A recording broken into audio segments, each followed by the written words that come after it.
이 성경에 대해서 얘기하는 게 굉장히 굉장히 어려운 것 같습니다. 일단 성경의 어떤 그 성경 본문에 혹은 성경의 어떤 말씀들의 의미를 정확하게 아는 것도 어렵긴 하지만은 그것보다 더 어려운 게 만약에 이제 뭐 다른 걸 가르치라 했으면은 그렇게 어렵지 않았을 것 같아요. 뭐 예를 들면 저한테 뭐 르네상스 시대 영국에 대해서 가르치라라고 했으면은 그렇게 어렵지 않았을 것 같습니다. 제가 그 시대에 대해서 공부를 오래 하기도 했지만은 뭐 그것 때문에 어려운 게 아니고 그 좀 틀려도 되잖아요. 좀 잘못돼도 상관없죠. 사는 데는 상관이 없죠. 사는 데는 지장이 없죠. 근데 성경에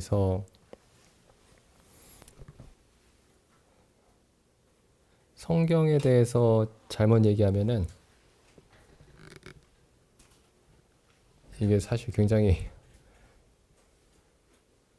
어려운 이제 상황에 처하죠.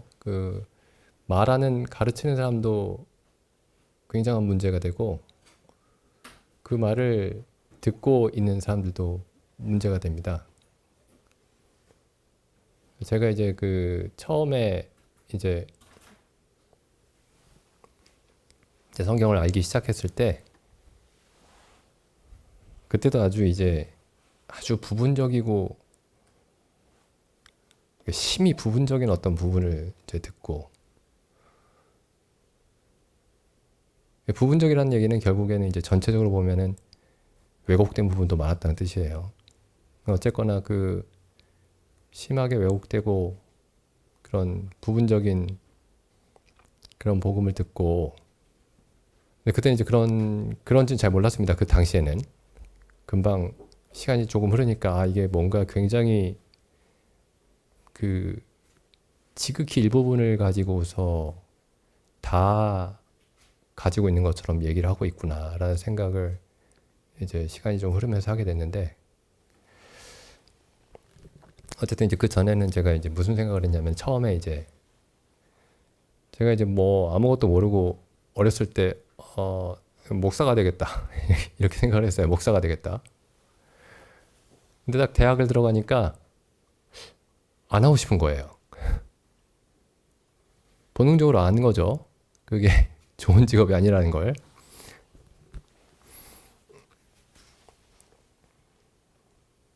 눈에 보이는 어떤 성과가 잘 나타나진 않습니다. 물론 이제 어떤 사람들은 이제 이 목사를 해가지고 큰 돈을 버는 사람들도 있지만은 그런 게 아닌 한에서야 이게 눈에 보이는 어떤 결과가 나타나질 않아요. 제가 이제 뭐 영어도 좀 가르쳐 봤지만 영어는 뭐 가르치면은 잘 가르치면 금방 효과가 나타납니다. 눈에 보이게.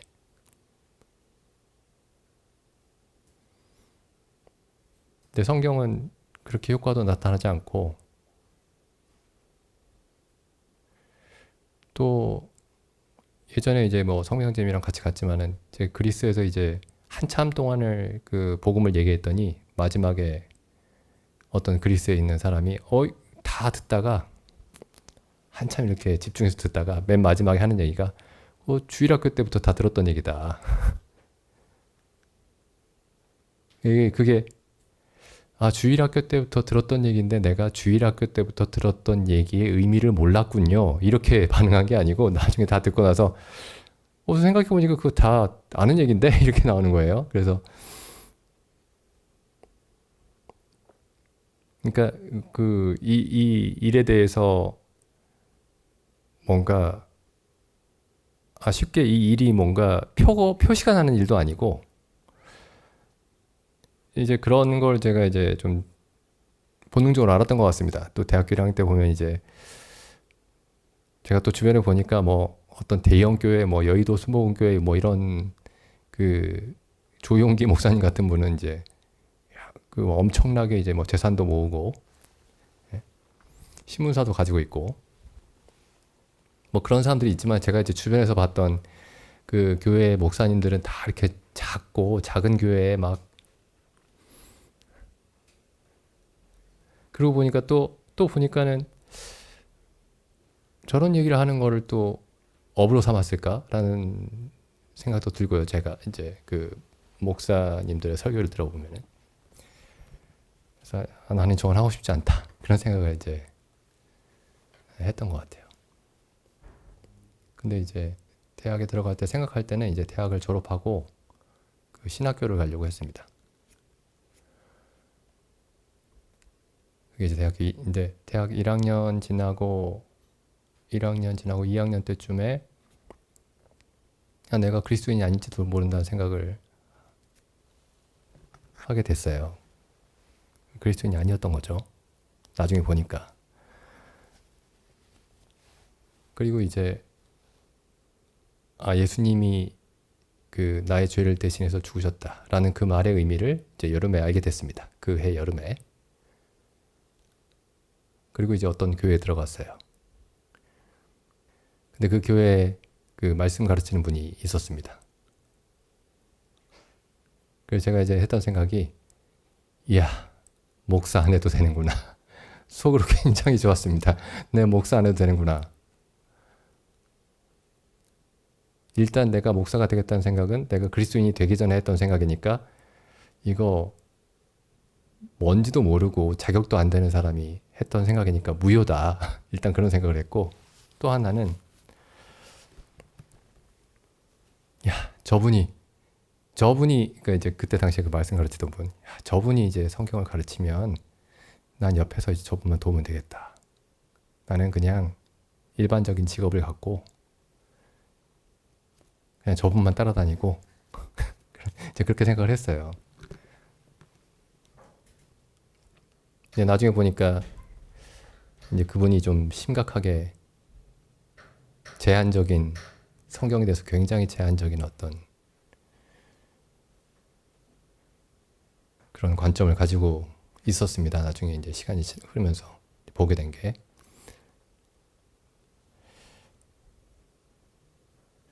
그리고 이제 거기서 나왔죠. 이제 제가 처음에 내가 이제 그 성경에 대해서 가르치는 일을 하지 않아도 되겠구나. 앞에 서서 성경 가르치는 일을 하지 않아도 되겠구나라고 했던 그 좋은 미래에 대한 전망이 이제 사라졌습니다. 그리고 이제 새로 만난 분들하고 성경 얘기를 하기 시작을 했죠.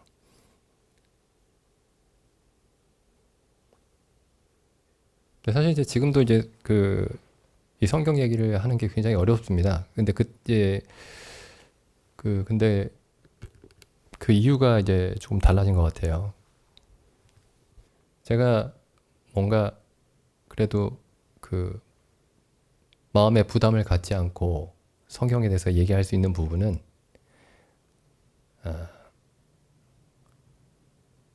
어떻게 우리가 하나님과 화해하게 되는가, 어떻게 하나님 앞에 의롭다움을 얻게 되는가. 제가 그 부분에 대해서는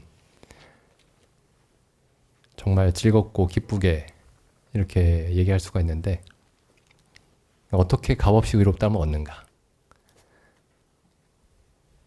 어떻게 우리가 죄의 용서를 받게 됐는가, 뭐 이런 부분에 대해서는 얘기할 수가 있는데, 이제 그리스도인이 된 이후에 그리스도인은 어떻게 살아야 되는가 에 대한 부분에 대해서 제가 이제 굉장히 많이 말씀을 드렸죠. 근데 말씀을 드릴 때마다 굉장히 제가 이렇게 표현한 적은 별로 없지만은 거의 없죠. 굉장히 어려운 마음으로 사실 하고 있는 겁니다.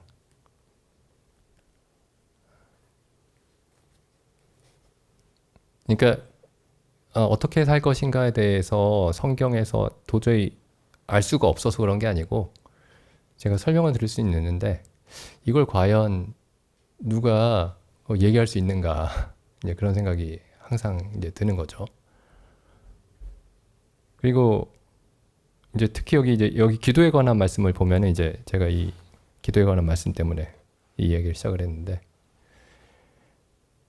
그 그리스도인 이전 시대의 그리스도인 저자들을 보면은 이런 얘기를 하는 사람들을 몇 명을 봤습니다. 몇 사람 봤는데, 그 많은 성경의 많은 주제에 대해서 책을 쓰고 했던 사람들이 기도에 대해서 이제 책을 쓰면서 이렇게 얘기하는 걸 몇 번 본 적이 있습니다. 나는 내 평생 이 주제에 대해서 책을 쓰기를 원했다. 그러니까 이 주제에 대해서 얘기하기가 제일 어렵다는 거죠. 뭐 그분들이 그럼 그 기도를 전혀 안 해서 그런 것도 아니고, 항상 기도하면서 살면서도 이 기도에 대해서 이야기하기가 굉장히 어렵다.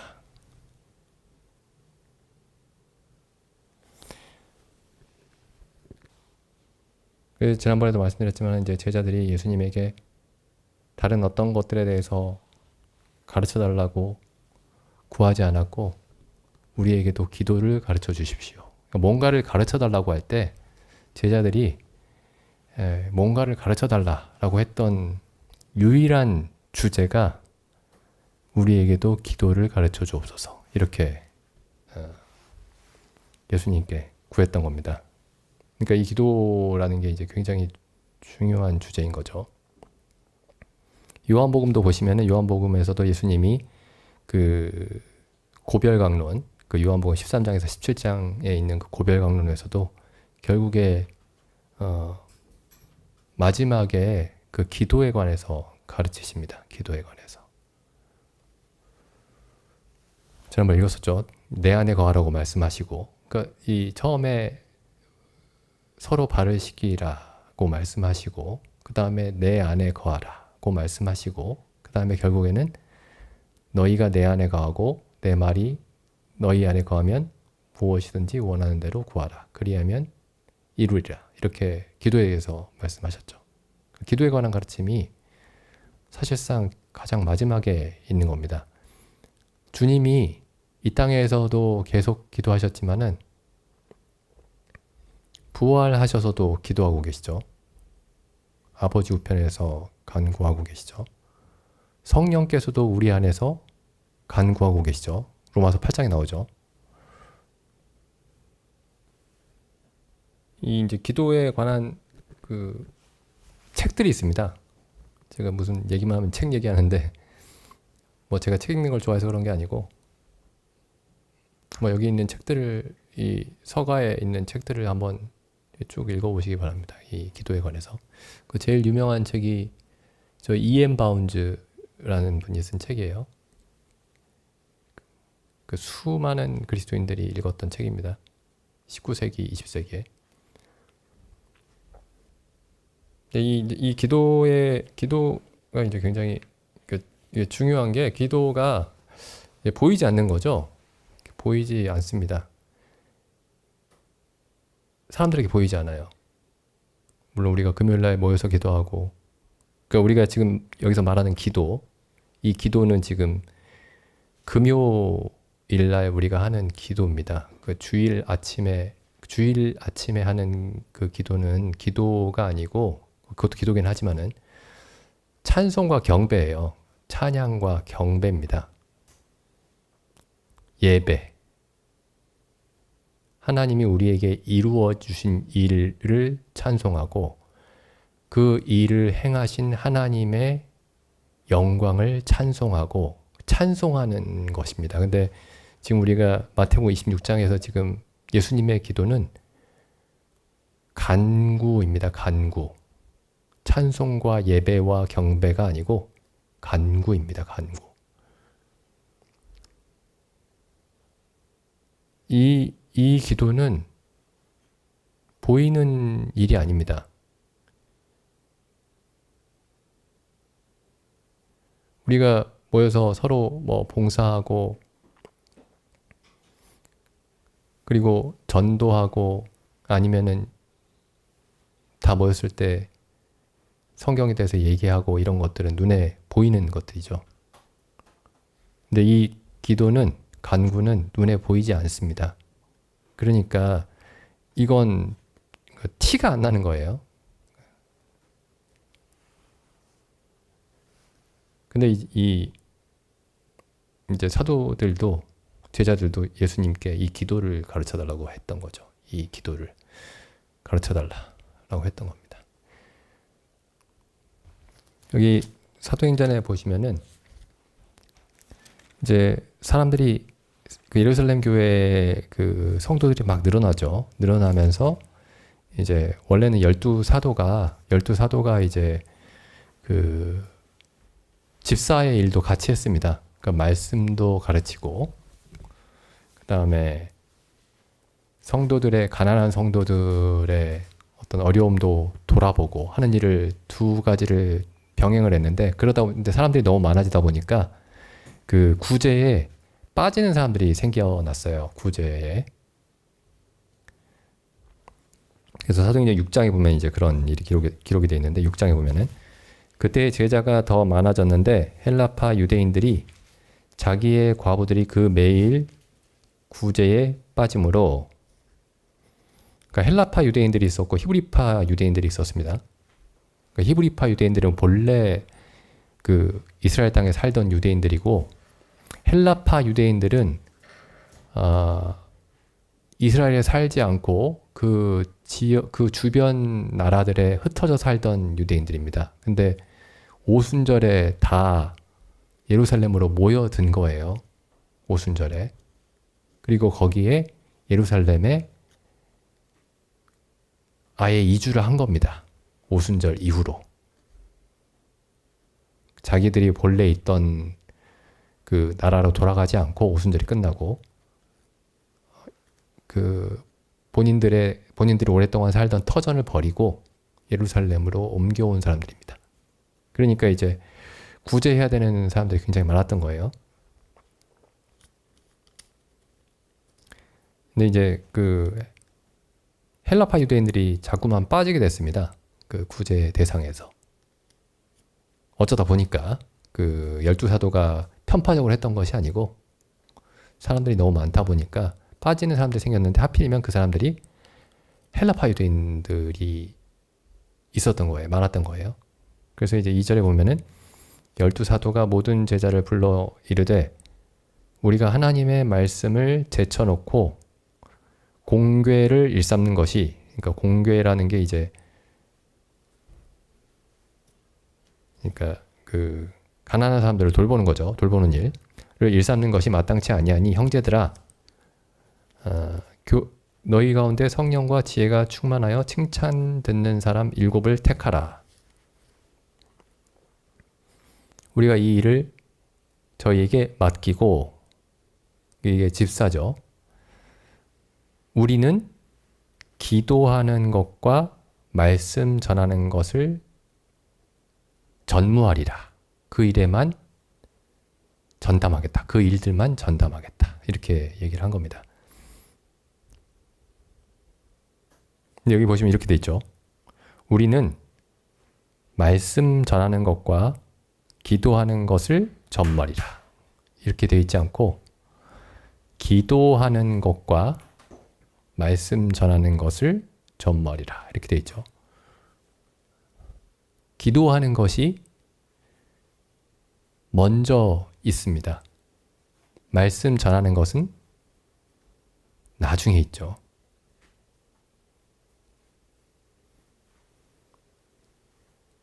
기도하는 것이 먼저 있습니다. 기도하는 것이 훨씬 중요했죠.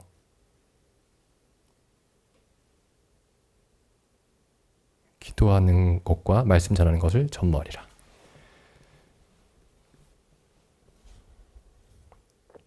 기도하는 부분은 근데 아까도 말씀드렸지만 보이지 않는 부분이기 때문에 사람들의 눈에 우리는 보통 이제 눈에 보이는 일을 더 선호하죠. 뭔가 하는 것 같기도 하고.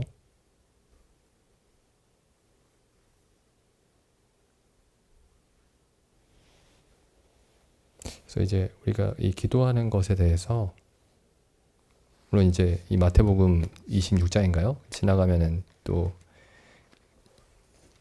26장이 지나가도 계속 기도에 대해서 이렇게 생각을 해보셨으면 좋겠습니다. 기도에 대해서.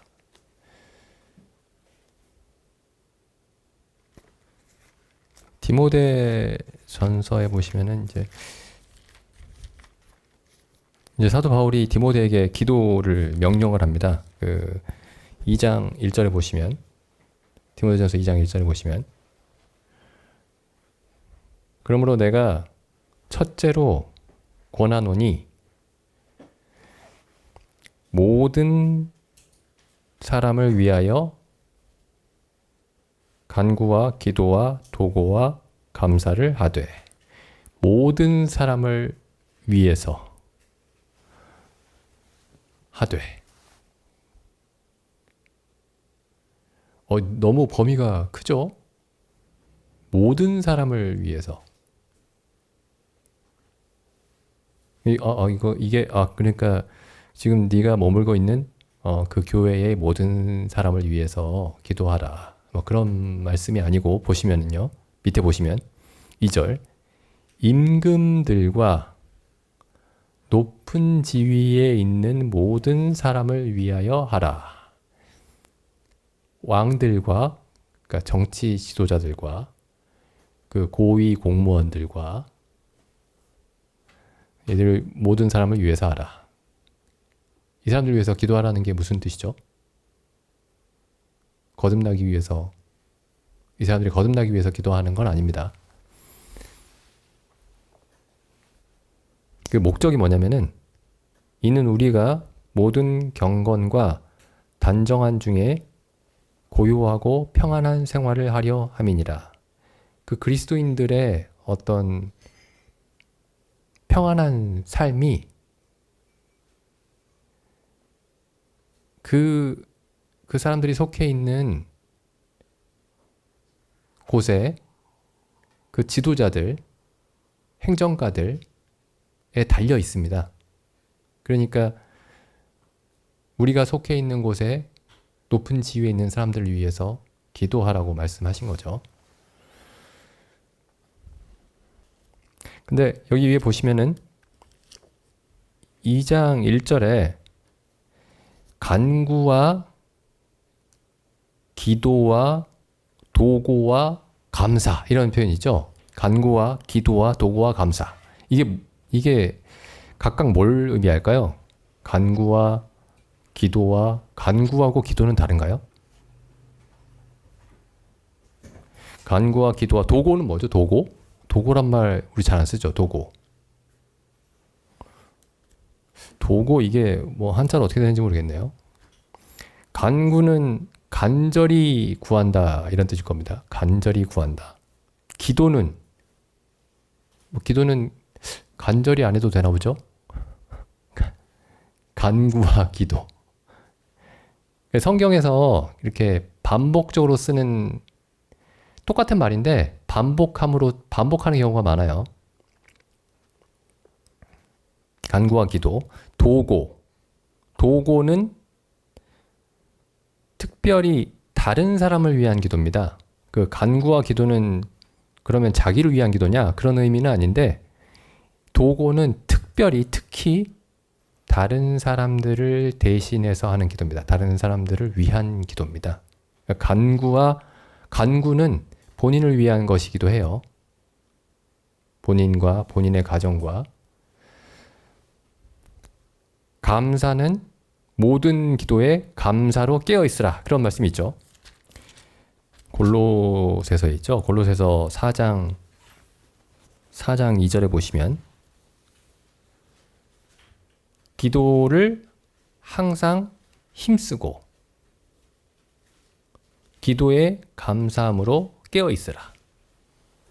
그러니까 모든 기도할 때에 원망하는 마음으로 하지 말고 감사할 것들을 기억하면서 기도하라는 거죠.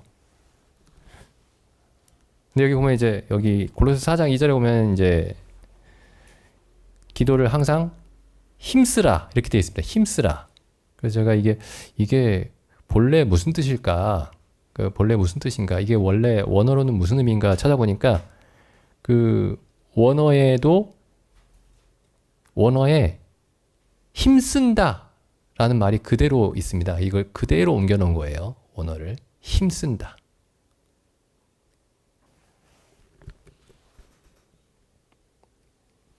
기도는 힘이 드는 일입니다. 힘이 드는 일이죠.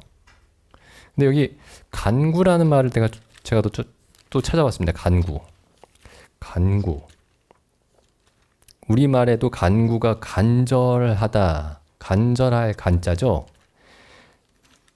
간절히 구한다 이런 뜻인데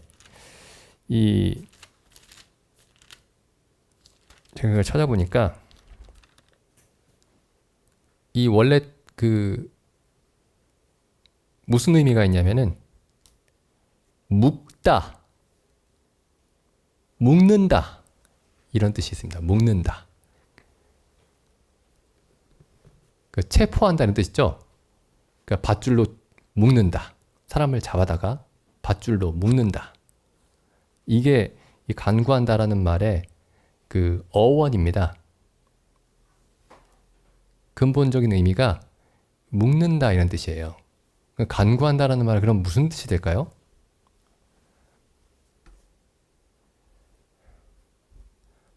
하나님을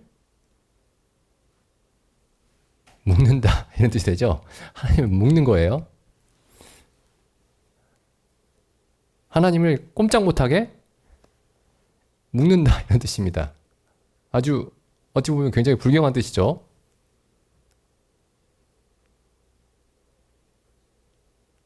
이게 간구의 그 원래 의미입니다. 하나님을 굳게 붙든다 이런 뜻입니다. 붙든다보다 더 심한 말이죠. 밧줄로 묶는다. 나중에 혹시 뭐 바이블 허브 한번 찾아보십시오.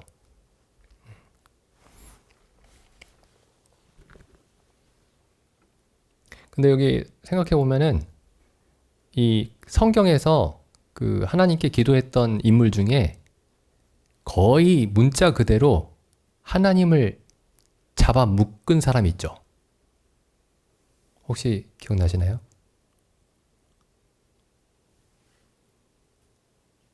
누구죠? 야곱이 하나님이 떠나려고 하는데 붙잡죠. 하나님이 떠나려고 하는데 붙잡습니다. 여기 창세기 보면은 32장 24절. 그러니까 목숨이 위태한 상황이죠. 야곱의 목숨이 위태한 상황이죠. 자기 형이 자기를 죽일 수도 있는 상황입니다. 자기 형이 이제 자기가 고향으로 돌아오는데 군대를 이끌고 자기를 맞으러 오죠. 그러니까 이제 자기가 죽을까봐 뒤에 남아 있습니다. 자기 가족들을 먼저 보내고 자기 가족들, 자기 아내와 아내 둘과 첩 둘과 자식들을 다 먼저 보내고 자기는 뒤에 남았어요. 그럼 어떤 사람들은 야, 이 야곱이 이렇게 비겁할 수가 다 죽으면 나라도 살자 이렇게 뒤에 남은 걸까요? 다 죽으면 나라도 살자. 뭐 모르겠습니다. 그랬는지도. 근데 제가 생각할 때는 이게 하나님께 기도하기 위해서 뒤에 남은 것 같습니다. 하나님께 기도하기 위해서. 자기가 쓸 수 있는 수는 다 쓴 거예요. 더 이상 이제 방법이 없는 겁니다. 이게 형의 마음을 달래기 위해서 계속 선물을 보내죠. 계속 선물을 보내는데 그래도 형이 계속 군대를 끌고 온다는 얘기가 계속 전해지니까 이건 하나님만이 해결하실 수 있는 일이구나 하고 홀로 뒤에 남았습니다.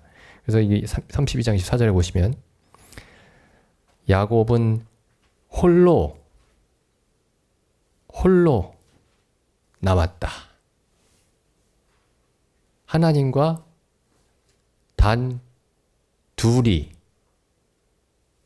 있게 된 거죠. 하나님과 단 둘이. 상황이 그렇게 만들었습니다. 상황이. 절박한 상황이. 야곱이 자원해서 그렇게 된 게 아니고 하나님이 그런 상황으로 몰아가신 거죠. 야곱은 홀로 남았더니 어떤 사람이 날이 새도록 야곱과 씨름하다가, 그래서 여기 보면은 야곱이 어떤 사람과 씨름했다 이렇게 돼 있지 않고 어떤 사람이 야곱과 씨름했다 이렇게 돼 있습니다. 그러니까 야곱이 어떤 사람에게 싸움을 건 게 아니고 어떤 사람이 야곱에게 싸움을 건 거죠. 야곱과 씨름한 거죠. 하나님이 야곱에게 기도하도록 몰아붙이신 겁니다. 그 다음에 보시죠. 25절. 그 사람이 자기가 야곱을 이기지 못함을 보고 야곱의 환도뼈를 치매. 야곱이 이겼습니다. 하나님을.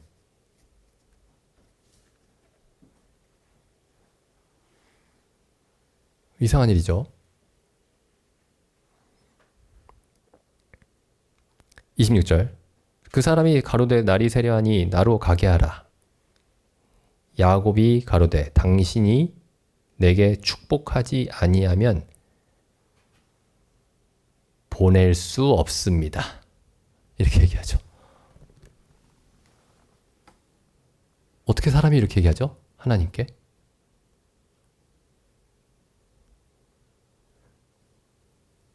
하나님의 사자를 묶었습니다. 밧줄로 묶은 거예요. 두 손으로 꽁꽁 묶은 겁니다. 이 하나님의 사자를.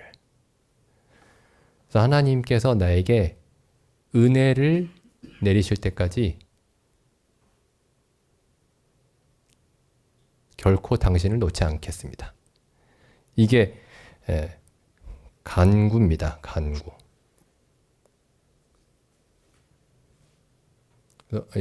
제가 우연히 이 간구라는 말을 찾아보니까, 이 단어를 찾아보니까, 원뜻을 찾아보니까 묶는다 이렇게 돼 있어가지고, 그 묶는다는 단어를 찾아보면 이제 그 단어가 신약에서도 많이 쓰인 단어입니다. 뭐 사람들이 예수님을 묶어서 잡아갔다. 마지막에 체포될 때. 그 묶는다는 말도 거기 있고요.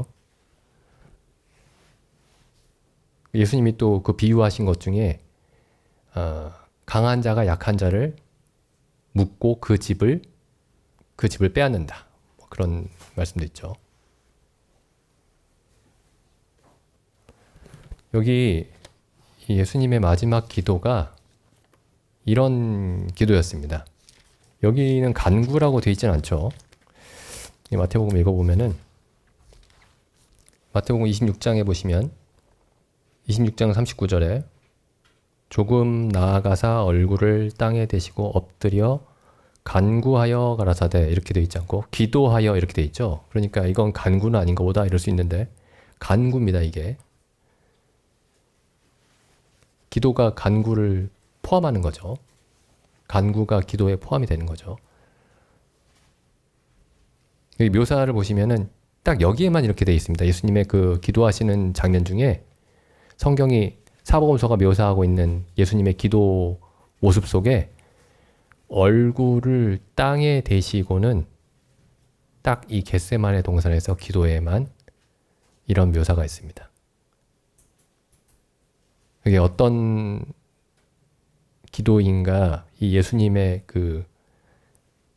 이 모습에서 알 수가 있죠. 얼굴을 땅에 대고 기도하셨다. 히브리서 말씀 보겠습니다. 히브리서 5장 7절입니다. 이 겟세마네 기도에 대해서 히브리서 기자가 이렇게 얘기하고 있습니다. 5장 7절에 보시면은 그는 육체에 계실 때에 자기를 죽음에서 능히 구원하실 이에게. 이 죽음이 뭐죠? 우리가 흔히 생각하는 일반적인 의미에서의 죽음이 아닙니다. 이 죽음은 그냥 사람의 숨이 끊어지고 심장이 멎는 그런 죽음이 아닙니다. 그러니까 십자가의 그 두 강도가 겪었던 그런 육체적인, 단순히 그런 육체적인 죽음이 아니고, 이 죽음은 죄의 삭슨 사망이요 라고 했던 그 죽음입니다. 로마서에 죄의 삭슨 사망이요. 이건 영적인 죽음이면서 동시에 육체적인 죽음이죠. 그러니까 하나님의 진노의 결과를 말하는 겁니다. 하나님의 진노의 결과. 그러니까 지옥의 영원한 형벌을 포함하는 거죠. 지옥의 영원한 형벌을 포함하는 겁니다.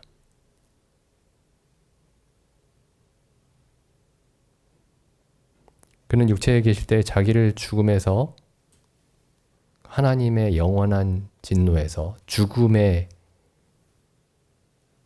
고통에서, 잠깐 여기 앞에 한번 가볼까요? 이 죽음에 대해서 잠깐 살펴보면 사도행전 2장 23절, 그가 예수님이 하나님의 정하신 뜻과 미리 하신 대로 내어준 바 되었거늘 너희가 법 없는 자들의 손을 빌어 못 박아 죽였으나 하나님께서 사망에서 풀어 살리셨으니, 이렇게 돼 있지 않고 사망의 고통을 풀어. 사망하면 고통이 없지 않나요? 우리가 흔히 일반적으로 얘기하는 사망의 고통을 풀어 살리셨으니 이는 그가 사망에게 매어 있을 수 없습니다. 사망의 고통은 하나님의 진노를 말했던 겁니다. 하나님의 진노가 영원한 형태로 나타나는 게 불못이죠.